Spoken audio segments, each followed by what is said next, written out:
Gio, why are they marking up the Mach-E so much? I don't want to answer that question. Next one. I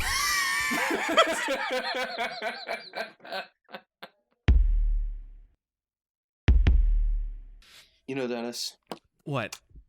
the Mach-E, Yeah, Mustang Mach-E, you know, that car Ford's making, I know. number one automaker in the world, It's pretty invented niche. the car, the big boy in the game. Well, they didn't invent the car. They invented the production line for the car. Well, as far as I'm concerned, there was no car before the production.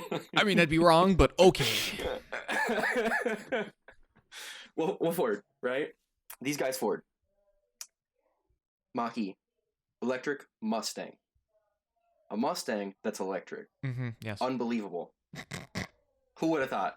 2020, Year of the Pig. Actually, don't know what year it is. I'm going to call it Year of the Pig. I think it's the rat. Year of the Rat. Who would have thought we would see an electric Mustang? It's not really a Mustang. This one really hits home for me. Yeah? Because me personally, Mm-hmm. I hate Ford. I think they make horrible cars. Like bottom tier cars. Some of the worst. They're not reliable. Yeah. The Mach-E, it was gonna change everything. It was a fresh start.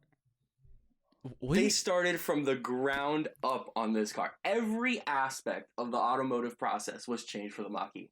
All of it. Everything from production to delivery. They redid it all just for this car, like specifically for this car. I don't know if people notice it, but it's clearly in an attempt to transition the entire company. They're just trying to focus on one car at a time and see if it works. And now these motherfuckers, Dennis, at these dealerships, over a quick buck, are ruining it all.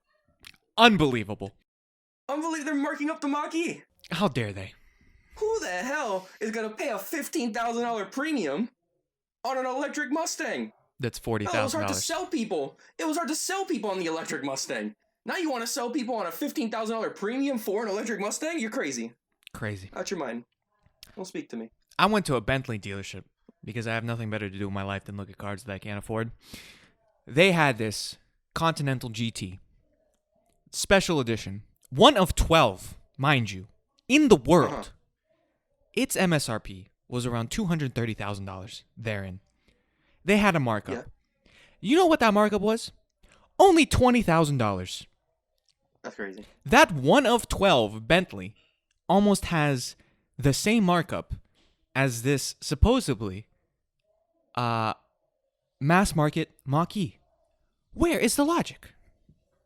These dealerships trying to make a quick buck. They know they can. They only have, here's the thing, there's only 3 cars per dealership. That's all that's allocated this year in America. 3 cars per dealership. And 2 of them are to be sold, and 1 of them is to be used for test drives. So if there's any sort of demand, the demand is high. If there's 5 people that want the car in the area, the demand is high. So they can mark it up. But people aren't going to be happy. They're not going to get more orders for it. The dealers are making a quick $15,000 on 3 cars for $45,000 extra. They're really ruining the future of Ford. This is a car that arguably was the closest competitor to Tesla. It's one of the better efficiencies we've seen. Yeah. It's over-the-air updates. Yep. It has an autopilot competitor. It's a great car. And you won't know of this markup until you actually call them or actually are in the dealership, right? Correct. Until you call, well, they're going to call you to, if you have a pre-order, or a deposit, I should say.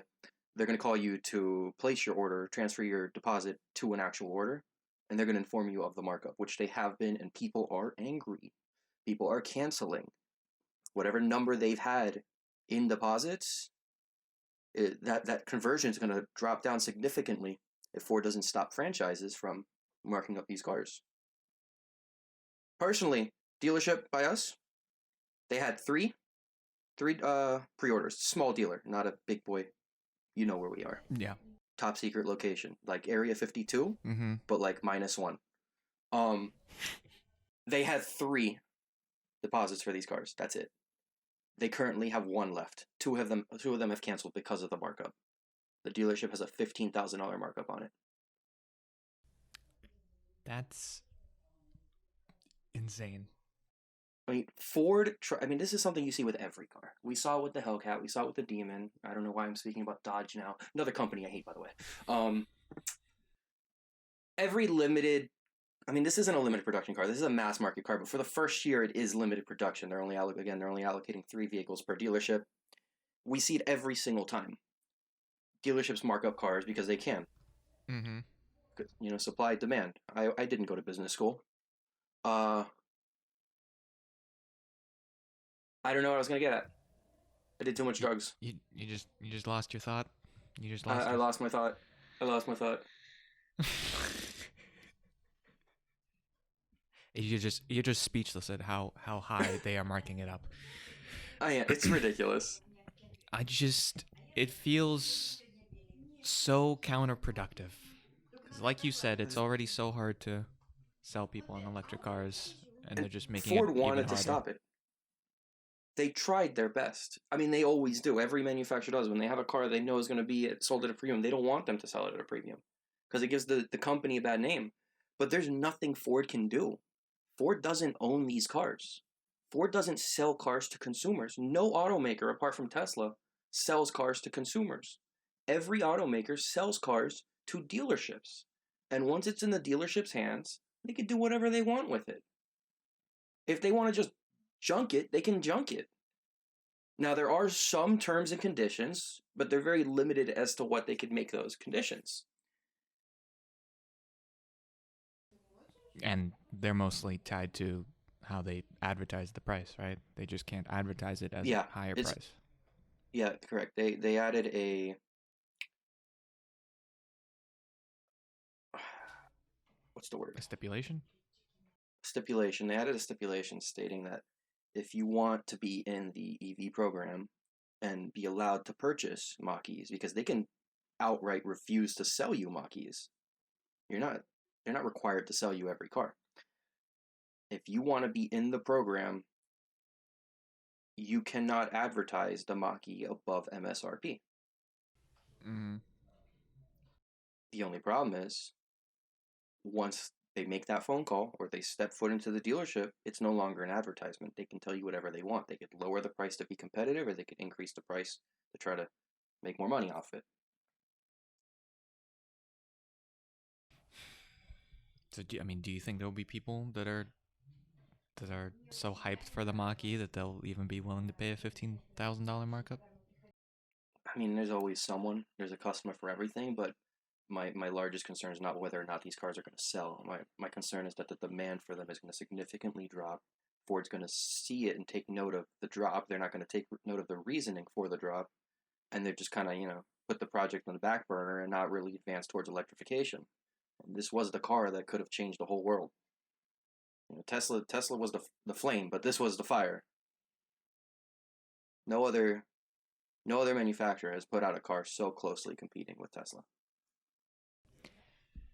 Yeah, that's definitely a big concern. And it's not every, obviously, dealership, I hope, doing $15,000 markups.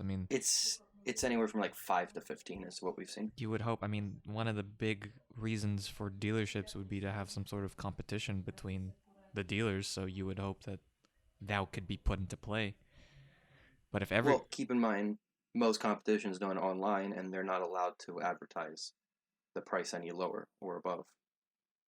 So there's no digital competition. The competition's only once you're already in the dealership or on the phone, and at that point, they're basically already committed to the dealer.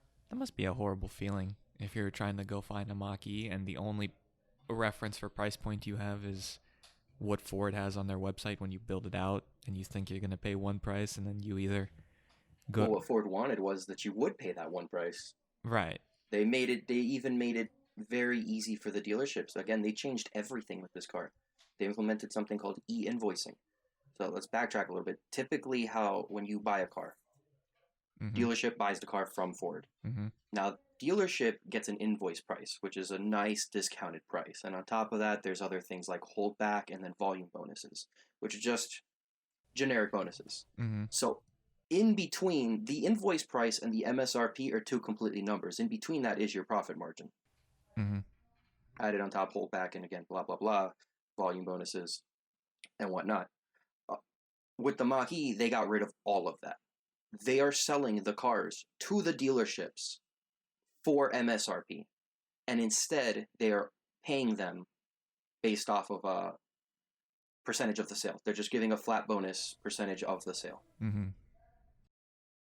So now there is no more margin. Mm-hmm.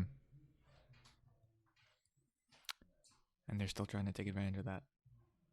Well, what's the average car going to make? $1,000 to $2,500. It's a lot less than $15,000 markup they'll make.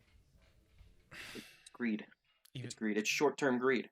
You put that $45,000 into Ford stock. If the Mach-E takes off, you'll make a lot more than that $45,000. Well, yeah. If every dealer is allocated only 3 cars, and there's at least one for this year. For this year, yeah, and there's at least one person that will pay $15,000 over the sticker, then yeah, it would make more financial sense for them to do it, even if they lose out on 2 other sales.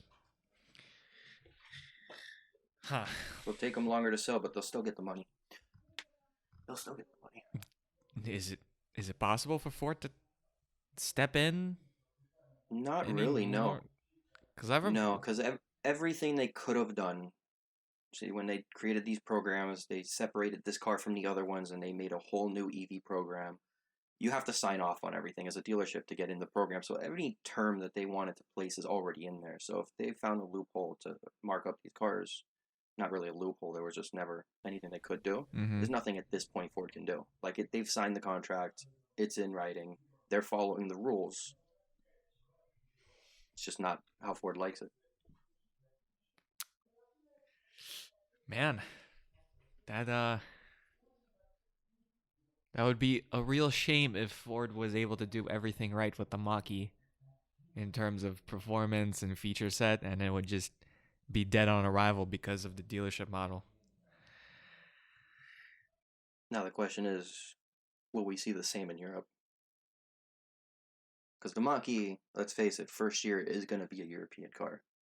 Maybe 20% of them will remain in the U.S., but the majority of them going to Europe, correct? No, I feel like they said most of them will be American, and in fact, they will come out in America before they come out in Europe, because they're targeting American release by the end of this year, while European release I think got pushed back to next year, in the beginning. Was it? Yeah. Oh. So, I don't know what the dealership structure is in Europe, so I don't know if there's more flexibility there in terms of how they can be sold. I mean, dealerships exist still, so I don't think they're all owned by the manufacturers, but I could be wrong. This is just another point for direct sales and why it's a better system. Yeah, just more control. Do you think this, like, if the Mach-E fails to sell well, it will be at the fault of the dealer? You think it'll be a catalyst, perhaps, for pushing more companies to do direct-to-consumer sales? I think every manufacturer wants to do direct sales. They just can't because of the regulations that have been placed in for decades. Yeah. Tesla's found this loophole, but they were able to do it from the start. It's right. Ford just can't shut off the dealer networks. It's a lot of sunk cost. But what we're seeing is all of the separation for this car, for the Mach-E. It's just separated so far in every aspect from every other car that it does look like this is the beginning of a whole new path for Ford. They even offered a new I don't even want to call it a leasing option, but a new purchase option, basically. Well, that'd be interesting, because as far as I know, most of the new companies coming in are going more with a Tesla look. Like NIO, NIO's doing it in China. Polestar is also just doing regular, like, boutique stores. I don't know about Rivian, but it wouldn't surprise me if they follow the same thing too. So if there's more, I Well, maybe, to add to the claim yeah. of Ford taking this sort of direct sales route Mm-hmm. in the future and this being like a stepping stone towards it, Mm-hmm. again, strictly for only the Mach-E, because again, they're separating everything from the Mach-E. They've implemented a new dealer level ordering process. Mm-hmm. Typically, if I go on Ford.com right now and I price out an F-150, Mm-hmm. that doesn't go anywhere. That gets sent to the dealership, and then the dealership calls me. Then I go to the dealership. They talk to me. If they don't have one on the lot, then we'll custom order it, and they'll custom order it at the dealer level. Mm-hmm. Now, if I go on Ford.com and I go to a Mach-E and I price out a Mach-E and I press order and I place my $500 deposit or $250, whatever it is, I don't know what it is. Mm-hmm. That order gets sent to Ford, and that completed order then gets sent to the dealership.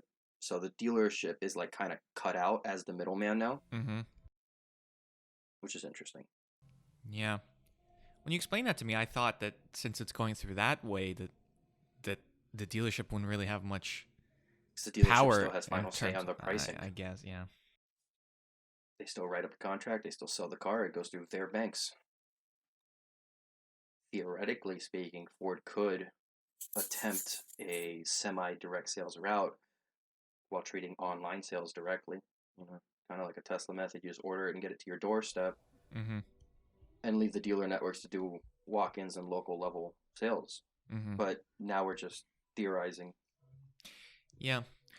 It's definitely going to be an interesting looking forward to the next decade, not only with all the electric and hydrogen technology, but also just evolution of how people actually buy cars, to see if the Tesla slash like Carvana approach will take over the regular dealership. Ford has actually started a similar approach for service. I don't know if you know how Tesla does service, but they just go to your home in a van. Mm-hmm. Yeah. Last quarter, Ford started doing something similar, and it's really picking up. Well. I mean, we've discussed this, but Ford is clearly, very clearly, and obviously looking at Tesla Mm-hmm. and seeing what they're doing and what works. They're following in their path almost identical to their method. Right. It's just they're limited as to how they can execute that because of their dealer network. Yeah. Well. Yeah, it would be certainly a shame if the Mach-E fails because of ridiculous markups on it. I hope that, I don't know, these high markups are isolated incidents, and maybe competition will allow for much lower markups, and maybe even possibly no markups. But I highly doubt on that part. And yeah, it's a pretty bad situation that highlights the negative aspects of the dealer network. So that definitely sucks.